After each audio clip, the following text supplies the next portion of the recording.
লোকে নমস্কাৰ জনাইছোঁ। আজি আমি ইলেকশ্যন কমিশ্যন অফ ইণ্ডিয়াৰ আদেশ মৰ্মে integrated draft electoral roll publish কৰিবলৈ লৈছোঁ। আপোনালোকক মই অকণমান স্কেডিউলৰ বিষয়ে কৈ দিবলৈ বিচাৰিছোঁ। As per the schedule date was provided by the ECI, আমাক পাব্লিকেশ্যনছ কৰিব লাগিছিলে 27 ডিচেম্বৰক। ক্লেইমছ এণ্ড অবজেকশ্যনছ আজিৰ পৰা ষ্টাৰ্ট হৈ যাব। আজিৰ পৰা ষ্টাৰ্ট হয় 22 জানুৱাৰীলৈকে ক্লেইমছ এণ্ড অবজেকশ্যন পিৰিয়ডটো চলিব। মই আমাৰ কোকৰাঝাৰৰ যিমান ৰাইজসকল আছে সকলোকে মই অনুৰোধ জনাম, আপোনালোকৰ যদি কিবা ক্লেইমছ অবজেকশ্যনছ থাকিব নিশ্চয় আহিব। আমাৰ অফিচেছ খোলা আছে, তাত আপোনালোকে ছাবমিট কৰিব।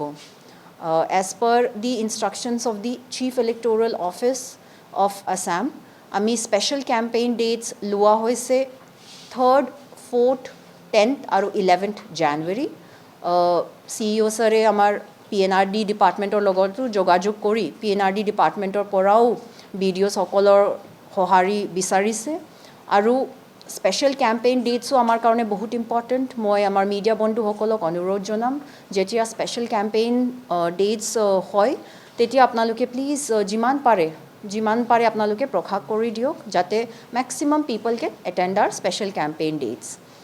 ডিছপ'জেল অফ ক্লেইমছ এণ্ড অবজেকশ্যনছৰ কাৰণে আমাক ডেডলাইন দিয়া হৈছে 2nd ফেব্ৰুৱাৰী, আৰু আমাক আপডেটিং ডেটাবেছৰ ডেডলাইন দিয়া হৈছে 6th ফেব্ৰুৱাৰী। আৰু যি final publication of electoral roll হ'ব এইটো হ'ব আপোনাৰ 10 ফেব্ৰুৱাৰীত। 10th February is the date when the electoral roll be published. মই সকলোকে ক'ব বিচাৰোঁ যে সেই ইলেক্ট'ৰেল ৰোলটো বহুত গুৰুত্বপূৰ্ণ, কাৰণ যিসকলৰ নাম ইলেক্ট'ৰেল ৰোলত থাকিব তেখেতসকলেই ভোট দিব এছেম্বলি ইলেকশ্যনছত। চ' আপোনালোকে যি স্কেডিউল আমি আপোনালোকক এতিয়া কৈছোঁ সেইখিনি আপোনালোকে নিশ্চয় আমাক মনত ৰাখিব আৰু সেইমতে আপোনালোকে আমাক ছাপৰ্টো দিব। কিছুমান কথা আৰু মই ক'ব বিচাৰিছোঁ আপোনালোকৰ ওচৰত, তথ্য আপোনালোকৰ ওচৰত ৰাখিব বিচাৰোঁ। আমি ড্ৰাফ্ট ইলেক্ট'ৰেল ৰোল যেনেকৈ পাব্লিছ কৰিছে তাত আমি কোৱালিফাইং ডেটটো লৈছোঁ 1st জানুৱাৰী 2026।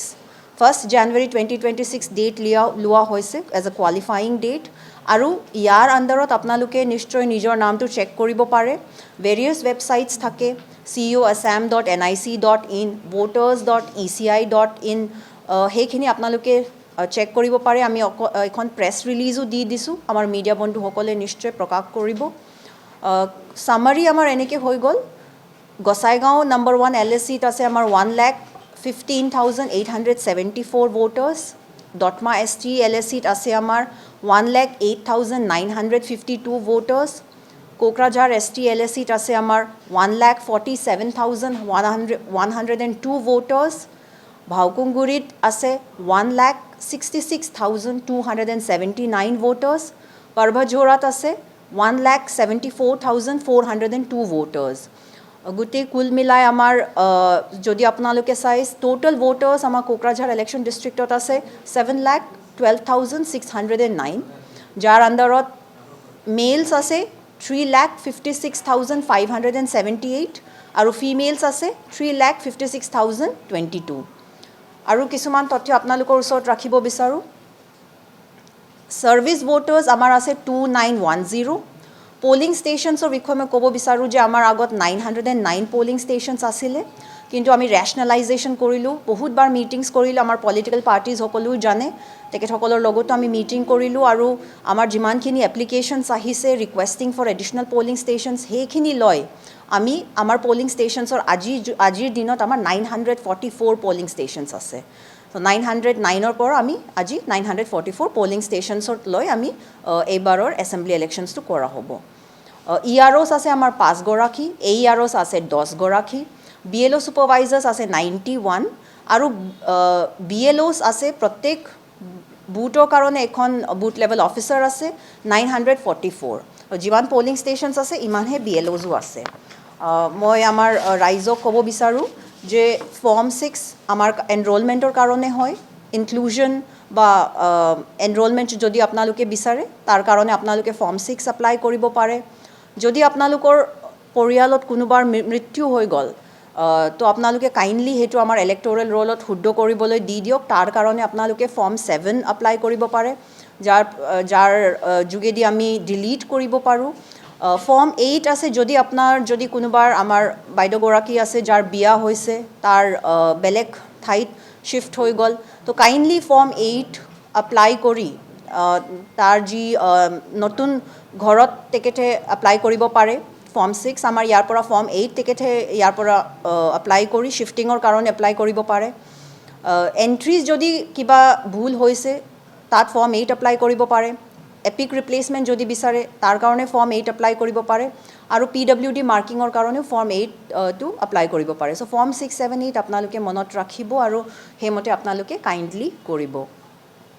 মই আপোনালোকক আৰু জনাবলৈ বিচাৰোঁ যে FLC যিটো হয় first level checking of EVM machines, আমি প্ৰক্ৰিয়াটো ষ্টাৰ্ট কৰিম। আমাক যেনেকৈ স্কেডিউলটো দিয়া হৈছে 31st ডিচেম্বৰত আমি ষ্টাৰ্ট কৰিম। 31st ডিচেম্বৰ টু 7th জানুৱাৰী ডেট আমাৰ কাৰণে CEO ছাৰে ধৰি দিছে, আৰু সেইমতে আমি FLC কৰিম।